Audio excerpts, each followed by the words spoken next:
nós devemos olhar para aquilo que foi a história. Na Guerra Fria, em 1950, os Estados Unidos tinham um avião, que era o U-2, o antigo U2, por assim dizer, não era o grupo de música, porque não dava música, mas tinha o U2, foi daí a inspiração deles, que fazia o levantamento fotográfico, porque havia dentro da equipa bélica dos Estados Unidos a necessidade de reconhecer o potencial da União Soviética. E na altura nós estávamos a falar de um avião que sobrevoava qualquer coisa como 21 km de altura, que tinha ali uma capacidade fotográfica fora do vulgar e que ninguém estava à espera que fosse detectado. E na verdade o que aconteceu é que os Estados Unidos lançaram um avião, o avião fez o seu trabalho e os russos deram conta do avião. E na altura havia uma conferência bilateral com os Estados Unidos e com a Rússia, e aquilo foi o momento da cisão e do braço armado silencioso e da dita Guerra Fria começar também com aquilo. Acontece que nós agora vemos a China, que está neste momento, que sentiu-se afrontada com a postura da Presidente do Senado quando vai visitar Taiwan e diz: nós estamos aqui para vos defender e ninguém passa por aqui. Os chineses consideraram isso um ato hostil, o primeiro ato hostil, e agora vemos os tais fatídicos balões, que não são nada pequeninos, aquilo, segundo percebi, tem uma dimensão de 3 autocarros em paralelo.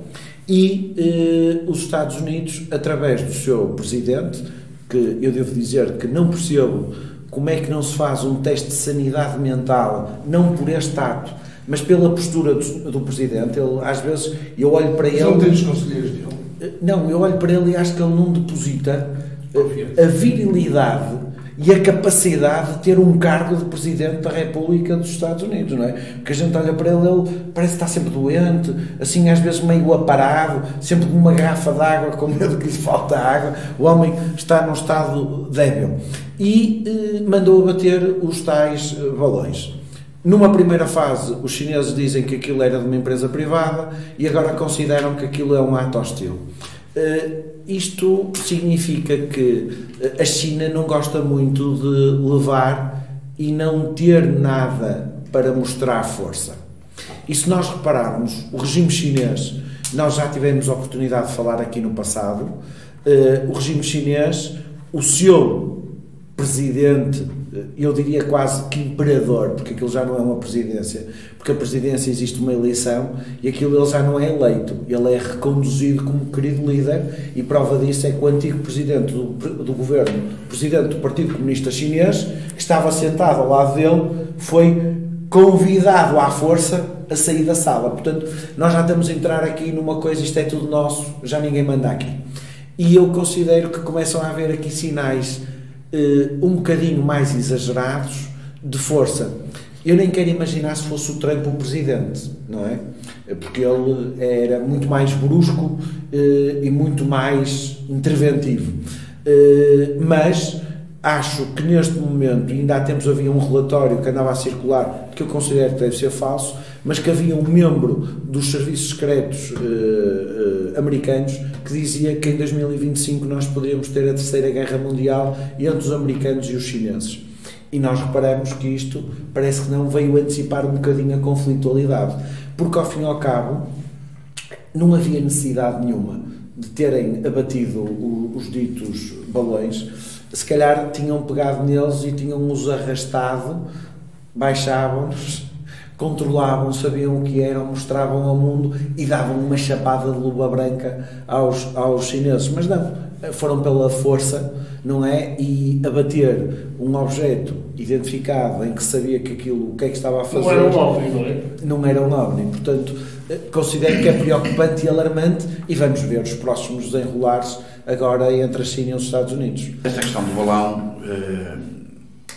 é mais complexa do que um mero balão meteorológico ou de espionagem. Os Estados sempre praticaram espionagem, contra-informação, isso é uma prática corrente dos Estados soberanos quando precisam de ter... Quando era terreno e eram os gajos que andavam... Quando precisam de ter informações sobre os competidores diretos.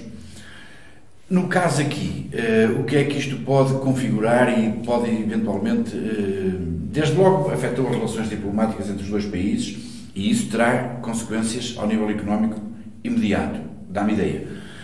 Depois, isto pode já começar a configurar aquilo que nós já suspeitávamos com a questão da guerra da Ucrânia, ou da invasão da Ucrânia pela Rússia. A China e a Rússia não são propriamente democracias. De democracias não têm nada. E, portanto, está-se a verificar aqui a consolidação de blocos. De um lado, as democracias lideradas pelos Estados Unidos e pela União Europeia, e do outro lado, nitidamente, os regimes autocráticos liderados por Xi Jinping e pelo Sr. Putin. O problema nisto é que se eles se alinham demasiado e deixam que as questões económicas fiquem secundarizadas, porque enquanto a China valorizar a relação económica que tem com o mundo, eu penso que ela não tomará posições muito ríspidas e muito contundentes em lado nenhum. Tentará passar discreta, ganhar dinheiro com isso, que é o caso que tem estado a acontecer, a comprar petróleo com desconto à Rússia, sempre com o objetivo dos fins económicos.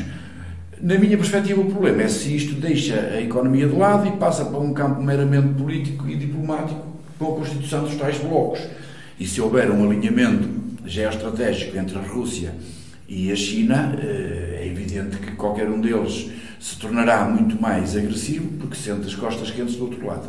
Quanto ao abate do balão em si, e a ação em concreto de abater, considerando que é um objeto não tripulado, que não havia homens, que era apenas um objeto e que se sabia o que era, eu acho que qualquer Estado soberano faria o mesmo que os Estados Unidos fizeram, na dúvida, abatê-lo e depois verificar o que é que estava a acontecer. A mim costuma crer que os chineses estejam muito preocupados com a meteorologia dos Estados Unidos, não é? Com o clima. Eles são um país que tem muitas preocupações ambientais e de descarbonização e, portanto, um balão meteorológico a sobrevoar o Canadá e a sobrevoar os Estados Unidos parece-me um bocadinho um conto de fadas. De qualquer das formas, afetou desde logo, porque estava prevista uma viagem do secretário de Estado Antony Blinken à Rússia à China, já não se efetuou, era para ser recebido por Xi Jinping, pelo Presidente da República Popular da China, já não é recebido, já não há encontro, não sabe quando é que haverá, portanto, as consequências podem se tornar um bocadinho descontroladas no momento. Considerando o alinhamento da guerra e da Rússia, podemos estar aqui numa fase de viragem e se calhar no regresso à política de blocos que assistimos durante a Guerra Fria. Durante muitos anos.